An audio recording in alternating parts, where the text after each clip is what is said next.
Phil Collins, You Can't Hurry Love, 12:33, ABC Newcastle. Racing up to your 6 o'clock news and early AM. Talk to you more after that. It's 6 o'clock.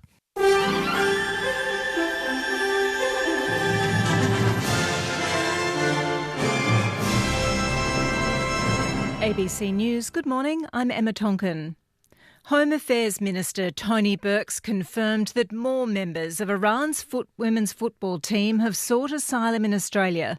Victoria Pengilly reports. The ABC understands at least 7 players have now sought asylum in Australia.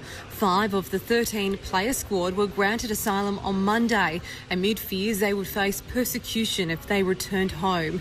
Sources have told the ABC that figure has now risen to at least 2 more, including one who was understood to have refused to board a flight at Sydney Airport at the last minute.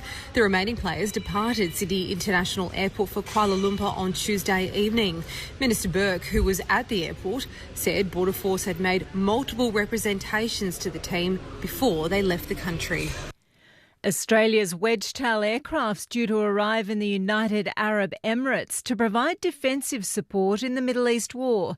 Bridget Rollerson reports from Jerusalem. Australia's Wedgetail surveillance aircraft will provide defensive support for the UAE against Iranian attacks for about a month and is expected to be operational in the region by the end of the week.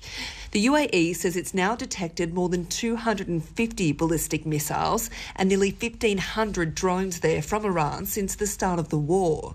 The deployment comes as the US vows to unleash its most intense wave of strikes on Iran. In Iran's capital, Tehran, there's been reports of huge explosions and electricity has been cut, as residents described how they were left in total darkness following heavy strikes overnight. The chair of the Hunter Defence Task Force says dozens of Air Force personnel based at Williamtown are likely to travel to the United Arab Emirates with the Wedgetail aircraft. Former Royal Australian Air Force member and commander of surveillance at Williamtown, Tim Owen, says about 10 to 20 people are on the aircraft when it's in operation. Clearly, there is a long maintenance tail that goes with it, and my understanding is they'll be deploying between 80 and 100 people for this operation into the Middle East at this time. The vast majority, if not all, will come from Williamtown. Australians' long-planned European holidays are being thrown into doubt as the war in the Middle East disrupts global flight routes. National tourism reporter Christy Sexton-McGrath. Airspace closures in the Middle East have wiped out a key corridor between Australia and Europe. Australian Travel Industry Association CEO Dean Long says travellers are scrambling to find ways around the disruption to get to Europe. Through North America is a very popular route at the moment. Melbourne traveller Tracy Michelle had planned a stopover in Dubai in May, but has since booked a backup flight through Singapore. I could see the flights vanishing before my eyes. More than 27,000 flights have been cancelled globally since the war in the Middle East began.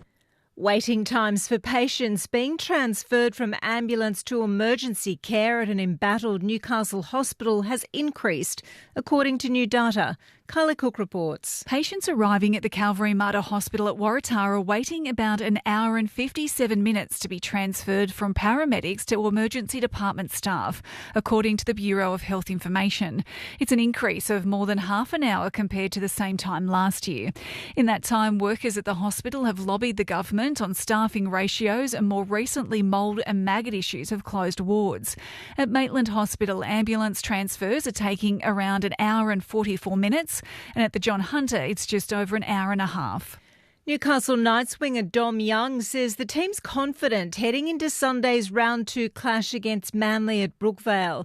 The Knights are coming off a round 1 victory in Vegas, while the Sea Eagles suffered defeat in Golden Point extra time at the weekend. Sandon Smith at 5'8" is the only change to Newcastle's starting lineup, with Fletcher Sharp sidelined with injury. Young says Manly will be eager to turn its fortunes around in front of a home crowd. You kind of lose games like that. It always produces a response, and no one wants to start the season 0-2 really. But look, we've got just as much motivation going into the game as well. You know, we want to keep the ball rolling, we want to pick up another win. So we're expecting a tough game, but like I said, we want to get the win.